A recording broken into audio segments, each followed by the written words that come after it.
Now, I give a lot of presentations on the history of Prescott. Probably 4 or 5 times I'm asked by groups a year to do this. And I don't know who coined the phrase, everybody's hometown. I know when I was growing up here in the 60s, that phrase, everybody's hometown, was pretty popular. I know Arizona Highways Magazine and some of their publications about Prescott, they indicated it's everybody's hometown. Here's why. I'm going to give you a good story about why I think a lot of people feel like this is a very good title for Prescott, everybody's hometown. I can't tell you how many times I've asked people, why did you move to Prescott? Why did you retire to Prescott? And people will say, well, we were fortunate in that we could kind of move wherever we wanted to. And we wanted to move to the southwest of the country because of the climate. And so we looked at a couple places over in New Mexico, the Santa Fe area, the Albuquerque area, and we came over to Arizona. We looked down in Phoenix and Tucson areas, thought maybe it might be a little too warm in the summer. We looked at the Flagstaff area, we thought maybe it might be a little bit too cold during the wintertime, and so somebody suggested you ought to go check Prescott out. We drove into town, we drove around the plaza, we looked at each other and said, this is it. I've heard that story a lot. There's probably because of the plaza, and we're going to be talking about later in the week about how that plaza got created in downtown Prescott. But people really like that down there. There's just some kind of a hometown feel that people get when they go down into downtown Prescott. So I'm sure that somebody, probably in the 1930s, 1940s, or whenever, started coining the phrase, everybody's hometown. Now, you asked about the painting. This painting was painted by Charles Kemp in 1963 in commemoration of the 100th birthday of Prescott. And Prescott was founded in 1864. And we had a big centennial celebration. I was 9 years old. We had a big centennial celebration, just like we just had a centennial celebration for the 100th birthday of the state of Arizona. We did kind of the same thing in 1964. The original of this painting hangs in the Prescott City Hall. And he got a picture from Charlotte Hall Museum dating back to 1898, and he painted this painting from that picture. If you look on the right-hand side, there's the plaza with the original courthouse on it. And that courthouse was built in 1878 and it was torn down in 1915. It just got too small for the county. People moved in, it got too small, they needed more room, so they tore that down and started building the present-day courthouse, and that courthouse was finished in the early part of 1918. So this is how Prescott looked about 1898, 1899. By the way, it wasn't long after this that Prescott had a major fire in July of 1900, and we'll talk about that. Okay. And my question was, what street is this looking down? Is this Whiskey Road? We are looking north down Montezuma Street, Okay. which is Whiskey Road. And that, the picture is probably being taken from out in the middle of the intersection of Montezuma and Goodwin Streets. Okay? All right. So let's go on here. This is what Prescott looked like in 1877. Now, a lot of people, a couple students said this morning, well, they take this picture from a helicopter. Well, I don't think there were helicopters in 1877. There is a hill on the south end of Mount Vernon Street. Now, Mount Vernon Street, of course, intersects Gurley Street, and some of you might know where the Senator Highway is. And as you get to South Mount Vernon, that South Mount Vernon Street turns into the Senator Highway. That is Palmer Hill right there. That the Senator Highway goes up and around. And I'm sure this picture was taken from on top of that hill. The reason it's called Palmer Hill is because a longtime family by the name of Palmers has owned the hill for a long time. Now, why do we know that this picture was taken in 1877? Because we know when the original courthouse started to be built. And you can just barely make out the foundation of that original courthouse right there. And we know that that courthouse started to be built sometime in 1877. Now, this is Miller Valley, and in those days it was just ranch land. Prescott High School sits up in this area here. Granite Mountain Middle School sits up there in that area. Prescott had in those days about 3,500 residents. That was the population. So that's what Prescott looked like in 1877. Granite Creek, a Mile High Middle School would be about right in here. Granite Creek runs right down through here like this.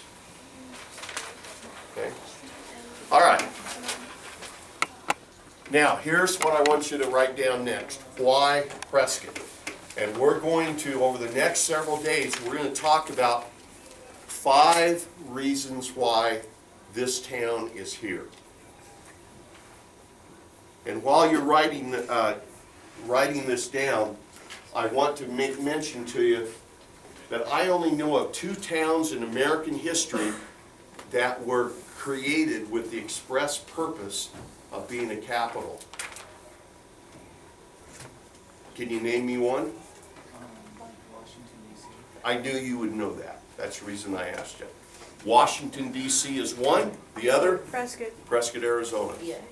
Yeah. And we're going to talk about how the territorial officials, when they came out here, they didn't want to make the first capital down at Tucson.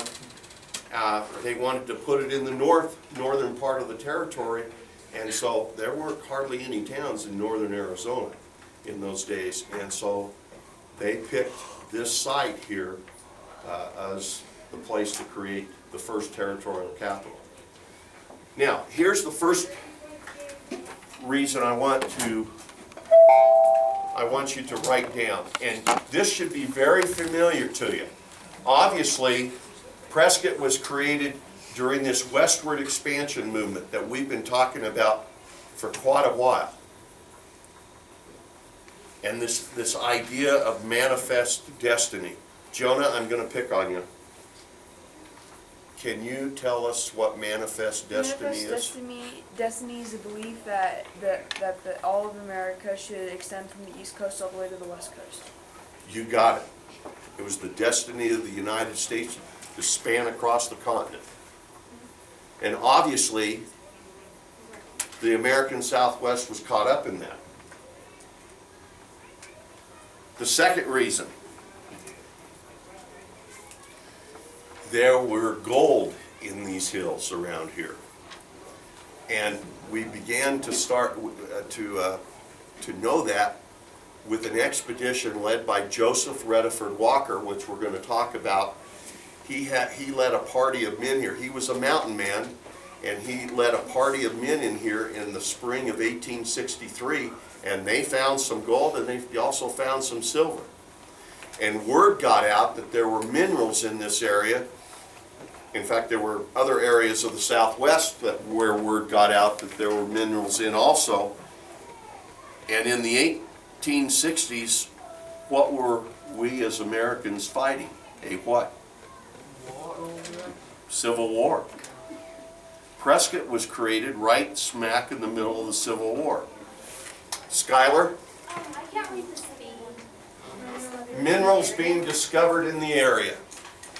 Okay? Yes, Jonah? After the miners came in, then the militia came, or the military came in to fight off the Indians that were causing trouble. That's exactly And right. Then after that, merchants came in. If the town stayed there for a long time. Right, exactly. You know, countries need money to fight wars, don't they?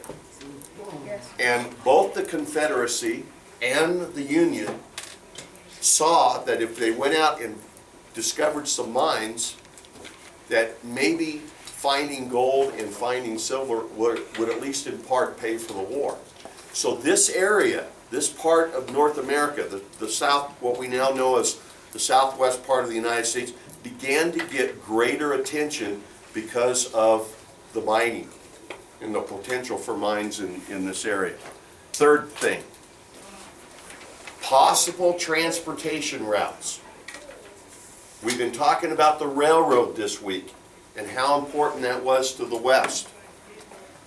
And in the early 1850s, the Army began to send surveyors, Army surveyors out to this area to investigate possible routes for a transcontinental railroad. I am absolutely convinced that the transcontinental railroads would have been built earlier if it had not been for the Civil War. During the 1850s, 1851, 1853 and 54, 1858, those years there were Army surveying teams in northern Arizona surveying possible routes. Yes, Corinne? Isn't there a railroad that used to go through, like downtown-ish? There used to be a railroad that went right through downtown Prescott, and we're going to talk about that. Yeah. Skylar? I was at this place, and my stepdad, he showed me where the railroad used to be, like the little place for it. Talking about the depot? Yeah. Mm-hmm. That place. Still there. Now there's some business offices in there. Yeah. Yeah. Okay, the fourth one. The Civil War. We just talked about that. You know, at one time, the Confederate States of America claimed the New Mexico Territory as theirs. In fact, they even divided Arizona from New Mexico and declared Arizona a separate territory, and we're going to get into that in just a few minutes. And then the fifth one, Jonah, this is what you were referring to. Obviously, the miners wanted some protection from the natives, and that's the reason Fort Whipple was established, was to protect the miners up in the gold fields in the Bradshaw Mountains. So what I've done is I've taken 5 topics that I felt really contributed to the settling of our town. If you take one of these away, obviously the history of the area is going to be turning out to be different. Now, is there anybody not done with writing these down? Okay, you guys are good. You guys are good. You've seen this map, okay? Jude, can you recall, and we've talked about this, what major event in United States history made this area part of the United States?